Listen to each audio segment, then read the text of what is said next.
السلام عليكم ورحمة الله وبركاته. طابت أوقاتكم، ومعكم محدثكم أخوكم أحمد مصطفى.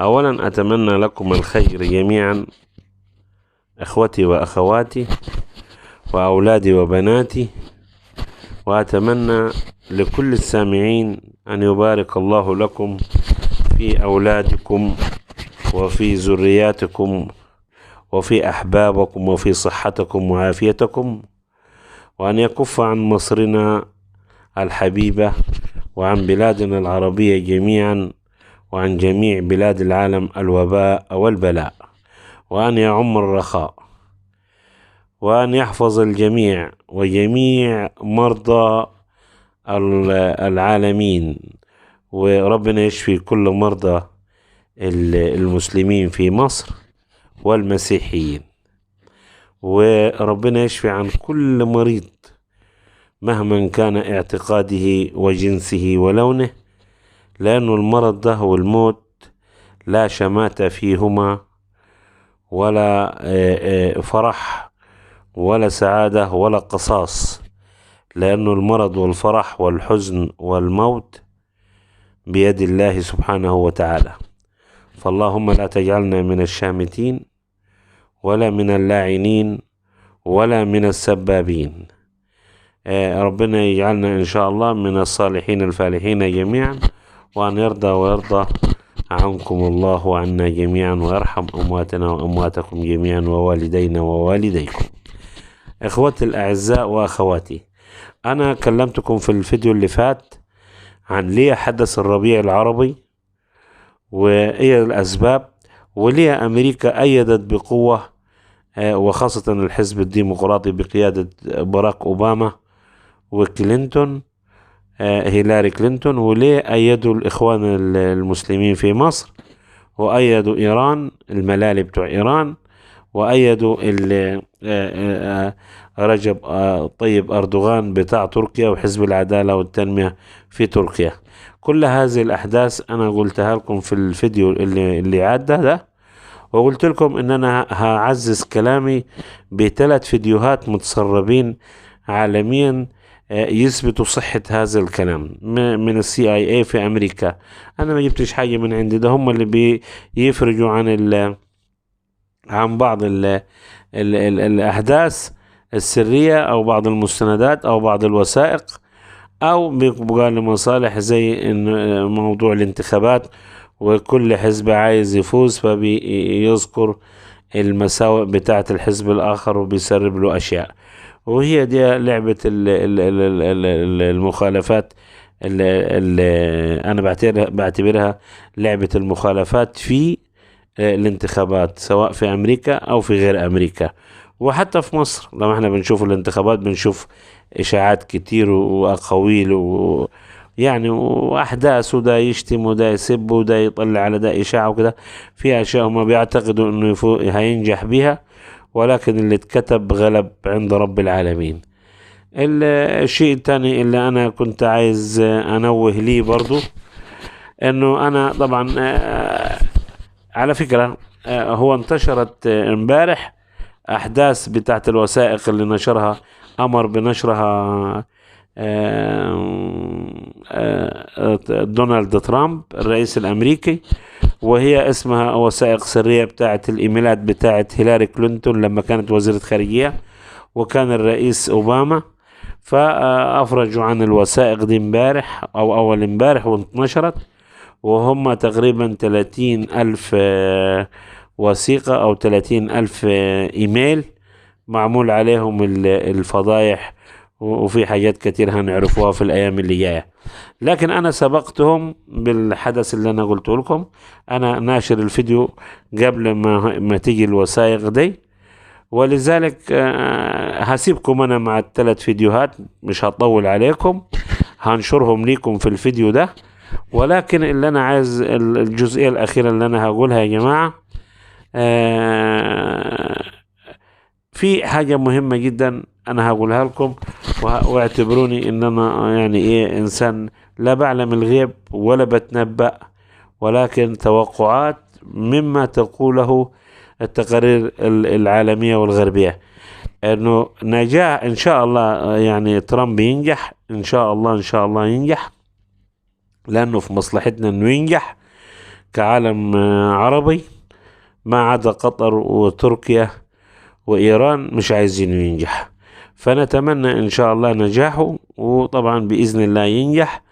والمعلومة اللي انا هقولها لكم الغريبة وهختم بها كلامي، تذكروا هذا جيدا: ترامب آخر رئيس للولايات المتحدة الأمريكية. أكرر تاني: ترامب آخر رئيس للولايات المتحدة الأمريكية. أقول تالت: ترامب آخر رئيس للولايات المتحدة الأمريكية، لأنه أمريكا ستفكك إلى زي الاتحاد السوفيتي. والسلام عليكم ورحمة الله وبركاته. طبتم وطابت أوقاتكم، وربي يحفظكم جميعا ويحفظ أولادكم وأولادنا جميعا إن شاء الله، ويرجع كل مغترب لأهله من كل البلاد المغتربين فيها، يرجعوا لأهلهم سالمين غانمين. والسلام عليكم ورحمة الله وبركاته. وقعها الرئيس أوباما في 12 من أغسطس عام 2010، تتكون من 18 صفحة. بموجب هذه الوثيقة تتسلم جماعة الإخوان السلطة في كل من تونس وليبيا ومصر والجزائر والمغرب والسودان. تندمج أحزابها السياسية لاحقا تحت إمرة حزب العدالة والتنمية التركي. تدار هذه العواصم من أنقرة. على الجانب الآخر تهيمن طهران على دول شمال الجزيرة العربية كالعراق وسوريا ولبنان. وهكذا يصبح على إدارة أوباما التعامل مع دولتين فقط في المنطقة، هما تركيا وإيران، فيما أطلق عليه مشروع الشرق الأوسط الكبير. There is a document called the Presidential Security Directive 11, or PSD 11. This was the Barack Obama administration's plan to use the entirety of the United States government and its capabilities to support the overthrow of friendly allied governments across the Middle East and North Africa, and to replace them with Muslim Brotherhood regimes. The Persian Gulf area, the Middle East heartland, if you will, was to be for the domination by Iran. The biggest threat to America is not Al-Qaeda, it's not ISIS, it's not Putin, it's not any of these guys, it's China. Do you really believe that? I believe it. I think it's the most consequential, existential threat. From 2011 to 2013, they poured more concrete than we did in the entire 20th century. Is that a factual statement? That's a factual statement. They had 100 years of bad luck, and now they're back on top. They are still, in their minds, perfecting their ability to control people. At any moment, this thing could become unraveled. Who are you more concerned about, the totalitarian regime or the large technology company? Today, they have the same business model. Really? You're talking about having to change a lot of things for us to move forward. No. What you can criticize is the policies of the government that allowed for the behavior to occur in the first place. That's a strong statement, Stu. Not only can you not opt out, you don't know who owns the data. Everything that you do can be watched. Is it political? To me, it's not political. It's not about quid pro quo. It's about adopting Xi Jinping's worldview. There is terabytes and terabytes of data that's created about you, and you have no control over it. All right, today I have a special guest, General Robert Spalding, who wrote a book called Stealth War: How China Took Over While America's Elite Slept. He was the former senior director of strategy at the National Security Council when I think Trump tweeted out something in 2014. And he said, remember, China is not our friends or not our ally. And he got like 300 retweets. It wasn't something big. He tweeted this back in 2014 or 2015. And then all of a sudden, you know, one day, everybody in the news is talking about 5G. And prior to that day, we weren't really talking about it. All of a sudden, hey, we got to be the leader in 5G. I'm like, 5G? So I'm going to start looking 5G. Okay, 1G, 2G, 3G. 1G is the regular phone back in the days. 2G is whatever. 3G is the iPhone, you know, and then 4G is the latest phone. And then now 5G is going to be changing the game. And most people go to, well, 5G is just a faster phone. right? Because that's what initially we've always seen the G linked to a phone. Oh my gosh, I can download a movie in 3.6 seconds now on Netflix, a 2-hour movie, where before it was 3 minutes or 6 minutes, whatever, right? When you think about 5G, what do you think about of 5G and the capabilities and what it can really do to whoever that has access to it?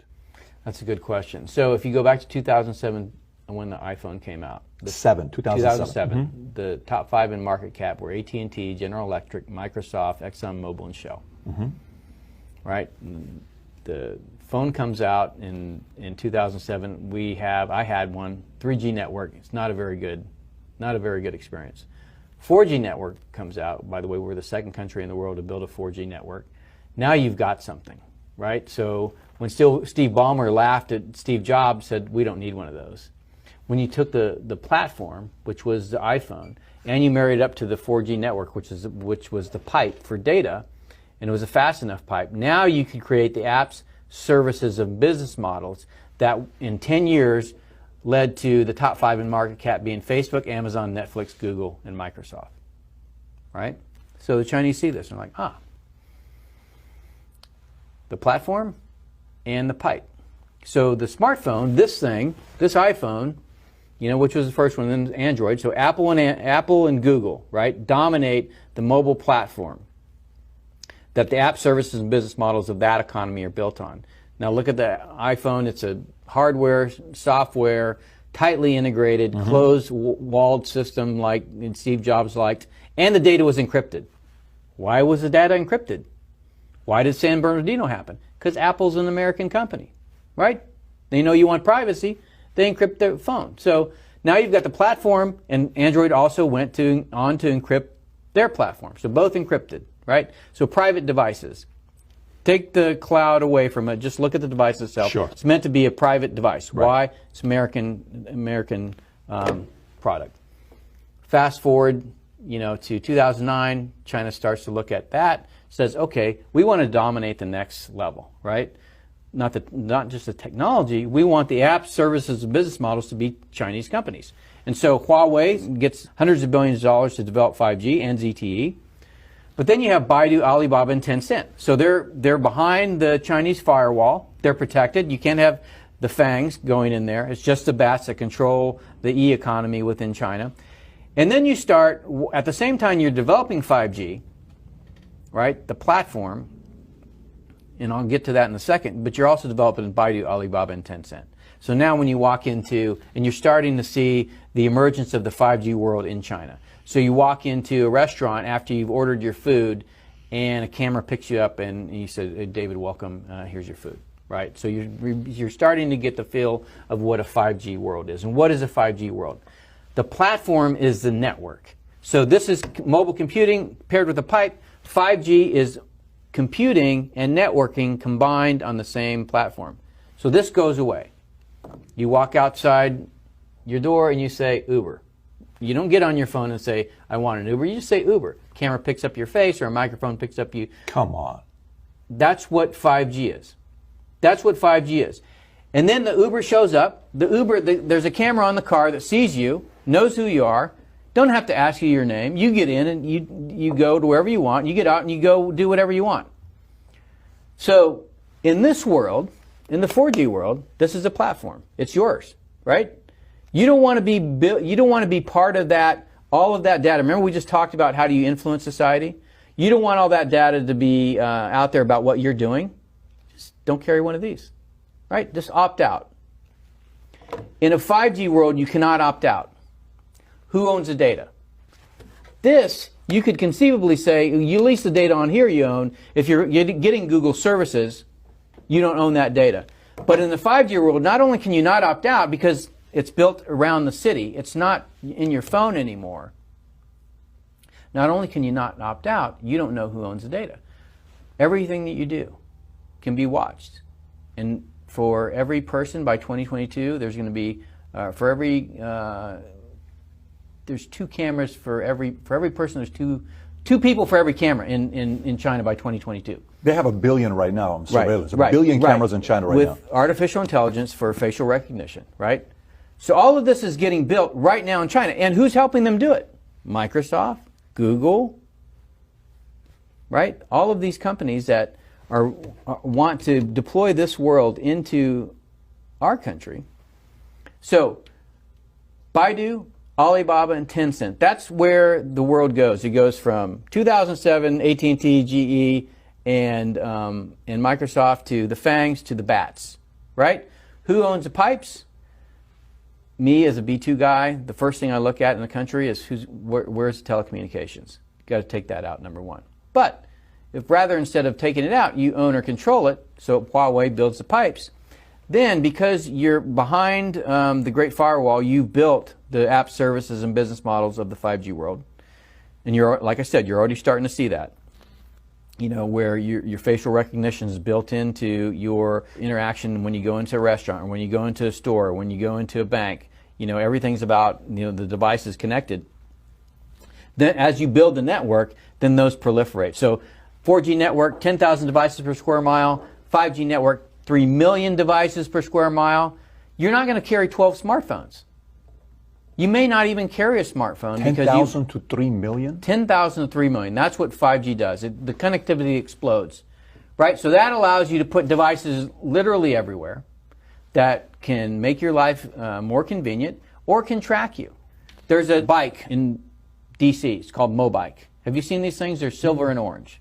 Look out for them next time you're in DC.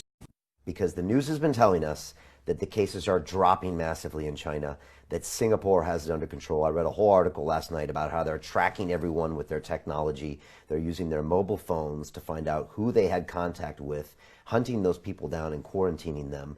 And now they are saying it's a success. South Korea cases dropped. Chinese cases dropped. But they're also saying the Western civilization would never allow this type of intrusive stuff into their information. Oh my God. What do you see, David? No, just let me just intervene there for a second. Okay. You have just said, virtually word for word, what was in the Rockefeller Foundation document in 2010 detailing a pandemic scenario based on a flu vaccine. They said, I think I mentioned it kind of in passing earlier, they said China imposed draconian measures and was then praised for doing so, but the West lagged behind because of this thing called freedom and democracy. And but eventually the West caught up and became also draconian. So it's deja vu from the Rockefeller document and from the Event 201 of the Gates Foundation and the World Economic Forum 1%. It's a scenario. It's a script, And Brian. So, yes, I understand what you're saying. So people that don't know, what is this technology in China? Explain how it works and how they track people and how it's become surprisingly even more draconian than it was, because I don't think a lot of people know this. Well, I've been saying for decades, if you want to know what is planned for the West tomorrow, look at China today. It's no accident that China is right at the center of this whole outbreak, which has gone on to create all this. This is how it works in China. They have millions of face recognition cameras in their cities, gathering in number all the time. And so as you're walking down the street, you are able to be tracked and identified literally in minutes. There have been documentaries that have put someone on the street, and the technology has been challenged to track them and find them. It's taken minutes, gotcha. And so what they're doing, and remember, this